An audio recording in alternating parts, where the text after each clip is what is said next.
नमस्कार व्यूअर्स, मैं हूं अमीश देवगन और आप देख रहे हैं ये देश है हमारा।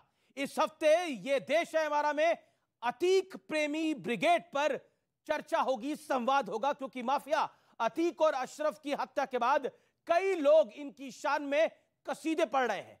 जुम्मे की नमाज के बाद इनके समर्थन में नारे लगे और इन्हें शहीद बताया गया। इसलिए आज फ्लैशबैक में जाने और अतीत के पन्ने खोलने का भी दिन है ये देश है हमारा में।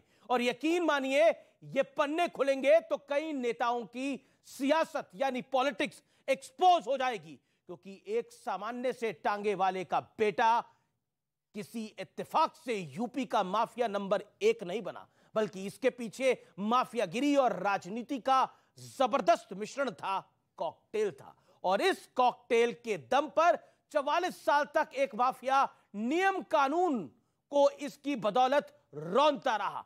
आज इसका एक एक प्रमाण मैं आपके सामने प्रस्तुत करूंगा, क्योंकि याद कीजिए, असद के एनकाउंटर से लेकर अतीक और अशरफ की हत्या तक कई नेताओं ने अपने फायदे के हिसाब से बयान दिए, सियासत की। असद का एनकाउंटर होते ही अखिलेश यादव बोल पड़े कि भाजपा भाईचारे के खिलाफ है। अतीक और अशरफ की हत्या हुई तो उन्हीं की पार्टी के बड़े नेता और member of parliament Shafiqur Rahman Barq ने कहा कि यह जुल्म की इंतहा हो गई है। किसी ने कहा अतीक को भारत रत्न मिलना चाहिए, किसी ने कहा अतीक और अशरफ ने तो देश की सेवा की है। कांग्रेस के एक सांसद तो कहते हैं कि इलाहाबाद में एक शख्स है जो मेरी किसी भी गड़बड़ी को ठीक कर देगा, ये कांग्रेस के सांसद कहते हैं। इन दोनों माफिया ब्रदर्स को शहीद बताते हुए पोस्टर भी लगाए गए महाराष्ट्र में। तो सवाल है कि जिस इकोसिस्टम ने अतीक जैसा माफिया को तैयार किया, क्या वही इकोसिस्टम इसके मरने के बाद भी सियासी लाभ के लिए सक्रिय है? आज देश के युवाओं के बीच, देश की जनता के बीच, आपके बीच होगी ये देश है हमारा में ये सबसे बड़ी चर्चा।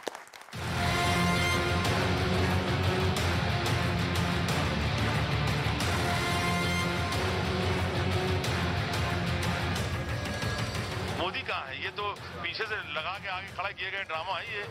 न ये अकड़ बची, न ये ठसक बची और न ही ये हस्ती बची, सब मिट्टी में मिल गए। लेकिन सवाल तो पूछा ही जाएगा कि एक सामान्य से तांगे वाले का बेटा यूपी का सबसे बड़ा माफिया कैसे बना? 44 साल तक नियम कानून को किसकी शह पर वो रौंदता रहा? 2017 से पहले क्यों पुलिस और प्रशासन इसके आगे बौने साबित होते थे? कैसे जब अतीक का काफिला निकलता था तो लोगों की आंखें फटी की फटी रह जाती थी, क्योंकि हाईवे जैम हो जाता था, गाड़ियों की संख्या गिने खत्म नहीं होती थी। तो जरा सियासत की एक कड़ियां जोड़ी और समझिए कि इस खेल के पीछे कौन सा एंगल था। दंगा नहीं होता जब मायावती की सरकार रहती है, भाजपा की सरकार रहती है, तब आप दबके रहते हो अपने घर में, और जब मुलायम सिंह की सरकार होती है तो सीना तान के चलते हो सड़क पे, और जब सीना तान के सड़क पे चलते हो तो ये दूसरों को नागवार गुजरता है और इसीलिए दंगा होता है। लेकिन ये सिर्फ बीते दौर की बात नहीं। असद के एनकाउंटर से लेकर अतीक और अशरफ की हत्या तक सियासत का नजारा खुद पूरी कहानी बयां कर रहा है। या अल्लाह, अतीक अहमद की शहादत को कबूल फरमा। असद का एनकाउंटर होते ही अखिलेश यादव बोल पड़े ये फर्जी एनकाउंटर है, भाजपा भाईचारे के खिलाफ। और इसके बाद असद से अतीक तक सबने अपने अपने सियासी फायदे के मुताबिक बयानबाजी की। ये टेररिस्ट है, याद रखो आप, ये रेडिकलाइज हो चुके हैं, ये गोडसे के नक्शे कदम पर चल रहे हैं। अरे हुकूमत करने वालों, रोको इन लोगों को। इनके साथ ये जुल्म हुआ है। क्या चल रहा है देश में? जिसको मर्जी मार दो। अपराधियों का सफा मैंने मार दीजिए उसको, ये कोई तरीका है? इसका मतलब जो जेल में जाएगा तो उसको मार दीजिए। अल्लाह, बहुत रुसवाई हो गई। अल्लाह, राह चलते जंजीरों में जकड़े हुए दो भाइयों को अल्लाह गोलियों से भून दिया जा रहा है।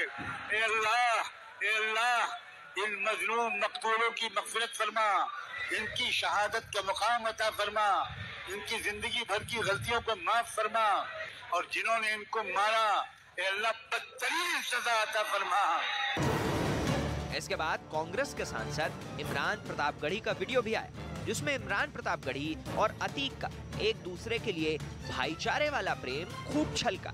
तेरे कद के बराबर अब किसी का कद नहीं होगा, कई सदियों तलक कोई अतीक नहीं होगा। हमारे छोटे भाई कहिए या हमारे दिल की धड़कन कहिए, हमारा भाई इमरान प्रतापगढ़ी। तो सवाल है कि क्या माफियागिरी और सियासत वाले कॉकटेल के पीछे का खेल अब पूरी तरह एक्सपोज हो गया है?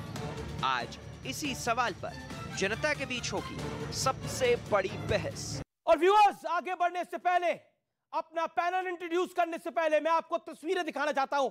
ये तस्वीरें हैं बिहार के पटना की, और उन तस्वीरों में क्या कहा जा रहा है, क्या नारे लग रहे हैं, आप खुद देखिए और यकीन करिए।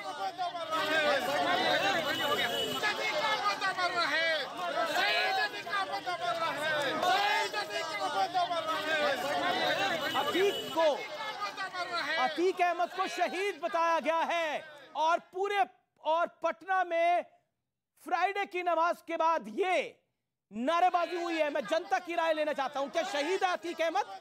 आप लोगों की मैं राय लेना चाहता हूं, आप क्या कहते हैं? एकदम नहीं, ये आतंकवादी के रूप में था, माफिया था, डॉन था, ये कभी भी सही और नहीं हो सकता। और आप कुछ कहना चाहते हैं, बोलिए, खड़े होके बोलिए। अतीक अहमद को शहीद बताना आई थिंक शहीद शब्द की बेअदबी होगी। उन्होंने शहीद शब्द को बदनाम किया जिन लोगों ने अतीक अहमद को शहीद बताया है। जी, बहुत अच्छी बात आपने बोली।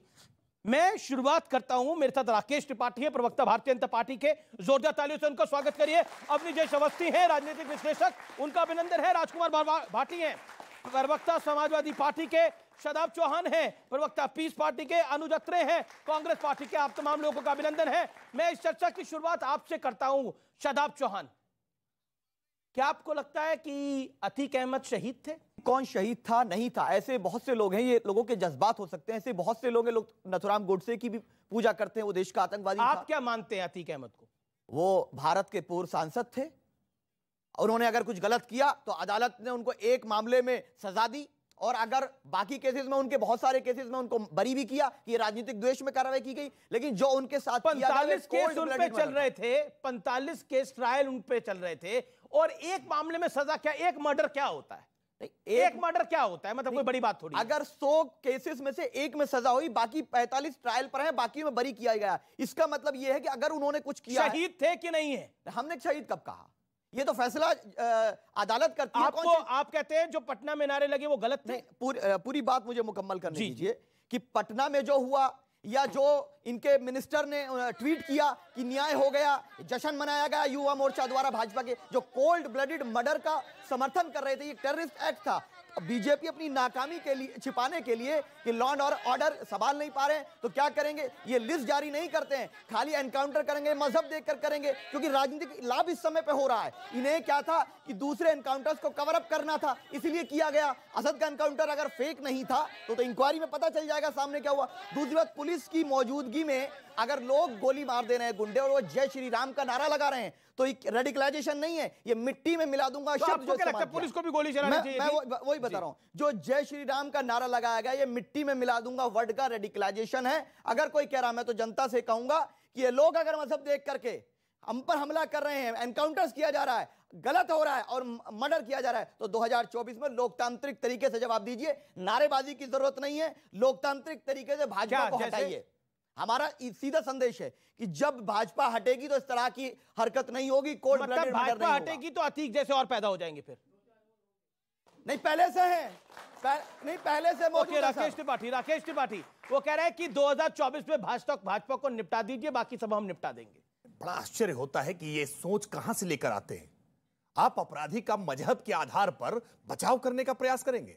अरे भाई, इस अतीक अहमद के अतीत को तलाशेंगे तो आपको तमाम वो पीड़ित मुसलमान दिखाई पड़ेंगे जिनकी जमीनों को कब्जा करने का काम इस अतीक अहमद ने किया है। क्या वो मुसलमान नहीं है? क्या उनका मुसलसल ईमान नहीं है? क्या वो इस्लाम के भागीदार नहीं है, इस्लाम के साझेदार नहीं है? ये इस्लाम के अपराधियों को बचाने के लिए आप वकालत कर रहे हैं। ये कैसे इस्लाम की व्याख्या कर रहे हैं? ये इस्लाम का अपमान करने वाले लोग हैं। ऐसे चेहरों को देश को बेनकाब करना चाहिए, पहचानना चाहिए, जो इस्लाम की व्याख्या करके इस्लाम को बदनाम करने का काम। एक सवाल आपसे, आपके कई विधायक, आपका एक विधायक क्रेडिट ले रहा है, देखिए हमने मार दिया उसको, तो क्या वो जायज है? नहीं, एक second, let me answer, let me ask him. विधायक की बात को गलत तरीके से प्रस्तुत किया जा रहा है। हम गलत हैं, हम दिखा रहे हैं तो हम गलत हैं। बिल्कुल नहीं, हम तो सच दिखाते हैं जी। बिल्कुल आप सच दिखा रहे हैं जी। विधायक ने स्पष्ट तौर पर कहा कि अतीक अहमद की दहशत का अंत किया है योगी आदित्यनाथ सरकार ने। ये सच है, 1000 करोड़ की संपत्ति को बुलडोजर से गिरा करके उसकी दहशत का अंत किया है हमने अतीक अहमद की हत्या का हम उसकी कोई उपलब्धि नहीं मानी जा सकती है, दुर्भाग्यपूर्ण है, नहीं होनी चाहिए थी ये घटना। पुलिस अभिरक्षा में किसी का मारा जाना ये दुखद है, दुर्भाग्यपूर्ण है, लेकिन ये पहली ऐसी हत्या है जिस हत्या के बाद दहशत नहीं हुई है, बल्कि लोगों को लगा कि दहशत से मुक्ति मिल गई। ओके, ठीक है, मैं राजकुमार भाटी का रुख करता हूं। वो कहते हैं दहशत से मुक्ति मिल गई, लेकिन आपकी पार्टी के सांसद कहते हैं अन्याय हो रहा है। आपकी पार्टी के एक आईपी सिंह प्रवक्ता हैं, वो तो शाइस्ता परवीन को माफी की बात करें, वो कह रहे शाइस्ता परवीन जो कि जिसपे इनाम घोषित है उसको माफ कर देना चाहिए। समाजवादी पार्टी तो लकीर बहुत बड़ी खींच रही है, हालांकि संबंध आपके बहुत पुराने हैं अतीक अहमद से और उसके परिवार से। माफ़ी तो इस देश में बहुत लोगों को मिलती रही है। अभी बहुत जल्दी में बिल्किस बानो के बलात्कारियों को और हत्यारों को माफ़ी मिली है, उन्हें संस्कारी भी बताया गया, उन्हें मालाएं भी पहनाई गई।